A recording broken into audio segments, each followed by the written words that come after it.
속보, 이강인 향한 소신 발언 솔직히 말하자면 이강인 향한 벤투, 엘리케, 이영표의 소신 발언에 현지 난리 난 상황. 고개 숙인 홍명보와 축협, 우리들의 축구 영웅은 어쩌다 이렇게 됐을까? 2024 파리올림픽에 나선 한국 국가대표팀의 선전이 눈부시다.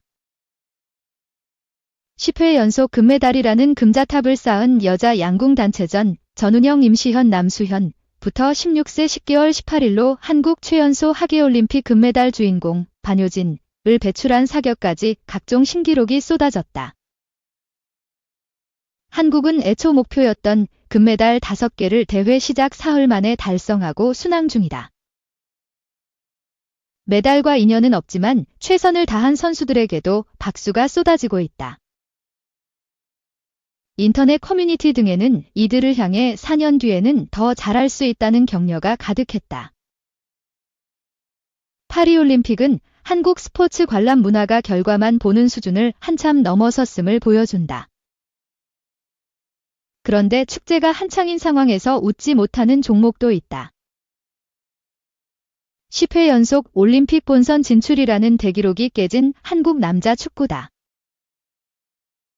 축구는 명실상부한 국내 최고의 인기 스포츠다. 국가대표팀 간 경기, 데이매치는 열리기만 하면 매진이다. 올해에도 마찬가지다. 지난 3월 21일 서울 월드컵 경기장에서 열린 태국과의 2026 북중미 월드컵 아시아 2차 예선에도 축구 팬들이 구름대처럼 몰렸다. 카타르 아시안컵 4강전에서 요르단에 2대 0으로 패한 지 고작 한 달여가 지난 때였다. 파리올림픽과 마찬가지로 축구 팬들도 결과만 보고 대표팀을 응원하지는 않았다는 의미다. 이 사실을 대한축구협회, 축협과 그들이 선임한 홍명보 남자축구 국가대표팀 감독만 모르는 것처럼 보인다. 지난 7월 29일 열린 기자회견에서 홍 감독은 취임 명분으로 시종일관 대표팀의 성적과 성장을 강조했다. 그의 발언대로면 대표팀 감독 선임을 둘러싼 논란이 마치 성적 문제인 것처럼 보인다. 정작 한국 축구는 성적을 못 내서가 아닌 신뢰를 잃어서 추락하고 있다. 손흥민, 김민재, 이강인 등 세계적인 선수들이 모두 참여한 카타르 아시안컵은 64년 만에 찾아온 최적의 우승 기회로 여겨졌다. 무전략이라 비판받던 위르겐 클린스만 당시 감독은 역대 최고 전력으로 평가받던 대표팀을 이끌고도 조별리그에서 요르단, 말레이시아 등과 비겼다. 우여곡절 끝에 준결승까지 올라갔지만 다시 만난 요르단에 완패했다. 탈락 후 그는 4강에 진출한 성공적인 대회라고 생각한다. 솔직히 비판받는 이유를 모르겠다는 말을 남겼다. 아시안컵 실패를 두고 두 가지 근본 요인이 지적됐다. 하나는 지난 2에서 3월을 뜨겁게 달군 이른바 탁구 게이트다. 손흥민과 이강인의 충돌이 팀의 조화를 깨뜨렸다는 것이다. 영국 매체 더선의 보도로 알려진 의혹은 축협의 확인으로 사실이 됐다. 정몽규 축구협회 회장은 지난 7월 26일 출간한 축구의 시대 정몽규 축구 30년에서 조르단전에서 무기력한 경기를 펼친 것에 의아해하며 숙소로 돌아와서야 경기 전날 손흥민과 이강인의 다툼을 알게 됐다고 회고했다. 해당 발언은 선수 간 갈등이라는 불확실한 상관관계를 마치 요르단전 패배의 인과관계처럼 보이게 한다. 불화가 알려지기 전까지 탈락의 원흉으로 비판받았던 것은 분명 클린스만 감독이었다. 아시안컵이 시작하기 전부터 끝날 때까지 그의 행보, 전술, 결과에 대해서는 비판이 이어졌다.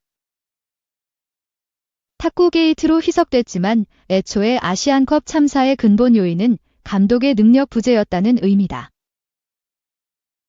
문제는 클린스만 감독을 비판할수록 그의 능력을 객관적으로 평가하지 못한 한국 축구 시스템, 체계, 그를 최종 낙점한 것으로 알려진 정 회장 책임론이 거론된다는 점이었다. 비판 여론이 거세지자 축협은 지난 2월 15일 서울 종로구 축구회관에서 전력강화위원회 전강위를 열고 감독 문제를 논의했다. 하루 뒤 클린스만 감독을 전격 경질했다. 정 회장은 기자회견에서 클린스만 감독은 우리가 대한민국 대표팀 감독에게 기대하는 지도 능력과 리더십을 보여주지 못했다. 고 경질 이유를 설명했다. 정작 본인 책임에 대해서는 비판과 질책을 겸허히 받아들이면서 사과의 말씀을 드린다는 말로 정리했다. 64년 만에 찾아온 최적의 우승 기회를 날린 결과를 두고 축협 고위 관계자들이 어떤 책임을 진 것인지 알 수 없다. 그런데도 이들은 대표팀 감독을 찾을 권한을 다시 자신들에게 부여했다. 누구도 예상치 못한 장장 5개월에 걸친 제자리 뛰기의 시작이었다. 축협은 지난 2월 20일 정혜성 전강위원장을 선임하고 그의 추천으로 총 10명의 전강위원을 뽑았다. 축구 팬들은 이른바 손흥민 해조, 이강인 해조 축구를 구사하는 감독에 질려 있었다. 이번에는 선수들의 역량을 살릴 수 있는 전술적 능력을 갖춘 외국인 감독이 선임될 것이란 기대가 나왔다. 실제로 전강위에는 박주호 전 위원과 같은 유럽 축구를 경험하고 인맥까지 갖춘 인사가 포함돼 있었다. 기대는 시작부터 어그러졌다. 지난 2월 21일 제1차 전강위가 개최됐다. 축협이 발표한 자료에 따르면 전강위는 파울로 벤투, 클린스만 두 전임 감독의 가장 큰 문제는 대표팀 내부 화합, 기강 확립을 못한 점이라고 분석했다. 결국 한국식 유교 축구가 필요하다는 인식이다. 이를 가장 잘할 수 있는 인물은 당연히 한국 감독이 될 수밖에 없다. 실제로 전강위원 다수가 시작부터 국내 감독 선호 의견을 밝히며 논의에 착수했다. 외국인 감독 선임을 위한 노력이 없었던 것은 아니다. 이는 크게 정 위원장이 사퇴하기 전 후로 나눠볼 수 있다. 전기의 경우 국내 언론 등을 통해 에르베 르나르 프랑스 여자 축구대표팀 감독, 제시 마치 현 캐나다 남자 대표팀 감독 등이 하마평에 올랐다. 실제로 두 사람 모두 검토됐지만 태도, 국내 거주 요건, 세금 문제 등의 이유로 결렬됐다. 이강인의 특급 조력자일까? 파리 생제르맹이 새로운 미드필더 주앙 네베스를 영입했다. PSG는 5일 한국 시간 구단 공식 홈페이지를 통해 주앙 네베스가 파리 생제르맹에 5시즌 동안 합류했다라고 공식 발표했다. PSG에 따르면 2004년생 포르투갈 미드필더 네베스는 2016년 자국 명문 클럽 SL 벤피카 유소년팀에 입단했다. 벤피카의 훈련 과정을 모두 거친 그는 2020년 12월 처음으로 프로 계약을 맺었고 2022년 12월에 1군 데뷔전을 치렀다. 이후 로저 슈미트 감독 눈에 들어 1군 명단에 포함돼 2023년 벤피카의 우승에 기여했고 2023년 2월 18세의 나이에 유럽 축구연맹 챔피언스리그에도 출전했다. 벤피카에서 눈에 띄는 성장세를 보인 그는 지난해 10월 포르투갈 국가대표팀에도 발탁되면서 잠재력을 인정받았다. 지금까지 A매치 9경기를 뛴 그는 독일에서 열렸던 유럽 축구연맹 2024 유럽 축구 선수권 대회에도 참가했다. 네베스 2023에서 24 시즌에 뛰어난 기량을 보이면서 유럽 빅클럽들의 관심을 사로잡았다.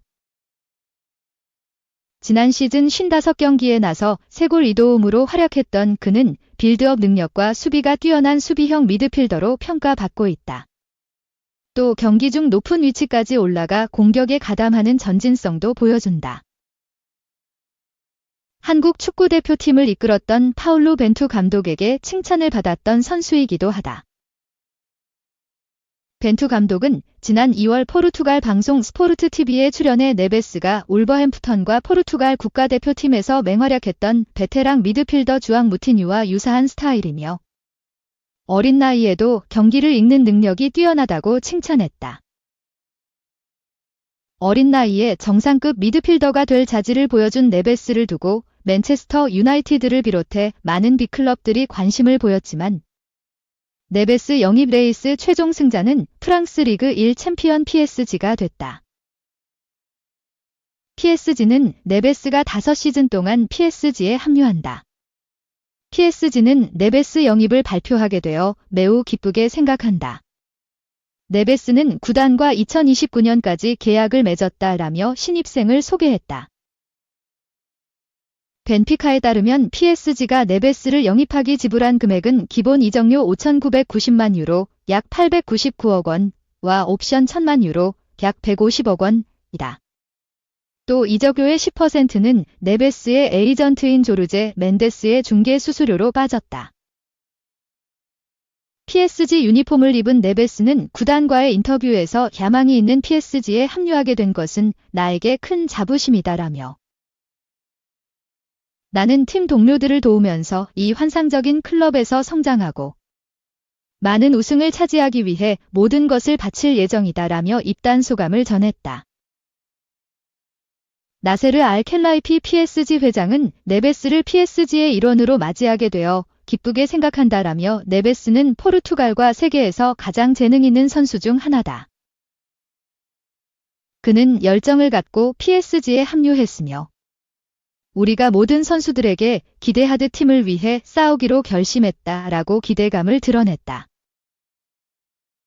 이어 우리는 팀워크, 재능, 팀 정신을 바탕으로 PSG에서 환상적인 젊은 팀을 계속해서 구축하고 있으며 이는 우리 클럽의 위대한 미래의 기초다라고 덧붙였다. 네베스의 가세로 PSG의 중원은 한층 더 강화됐다. 다만 국내 축구 팬들은 네베스 영입이 대한민국 미드필더 이강인에게 어떤 영향이 있을지 관심을 모았다. 네베스와 이강인은 플레이 스타일이 달라 직접적인 경쟁자는 아니지만 네베스의 합류로 인해 이강인의 선발 출전 횟수가 줄어들 가능성이 점쳐졌다. 지난 시즌 루이스 엘리케 감독 밑에서 PSG는 주로 4-3-3 전형을 사용했다. 옵션 포함 1,000억 원이 넘는 거액을 준 선수를 백업으로 활용할 가능성은 낮으므로 네베스는 다음 시즌 PSG에서 팀의 새로운 주전 6번 미드필더로 뛸 확률이 높다.